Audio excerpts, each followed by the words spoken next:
பெருமை மிகு மாமன்னன் கரிகால சோழனால் 1000 வருடங்களுக்கு முன்பு கட்டப்பட்ட மிக பழமையான கோட்டை சங்கமேஸ்வரர் திருக்கோவிலில் 32 ஆண்டுகளுக்கு பிறகு மாபெரும் சித்திரை திருவிழா திருத்தேரோட்டம் வருகிற 10ஆம் தேதி சனிக்கிழமை காலை 10:40 மணிக்கு கோட்டை ஈஸ்வரன் திருக்கோவிலில் நடைபெற உள்ளது.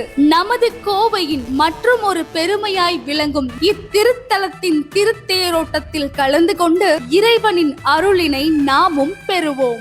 சிவா சிவாய போற்றியே, நமச்சிவாய போற்றியே, பிறப்பருக்கும் ஏகனே, பொறுத்தருள் அநேகனே.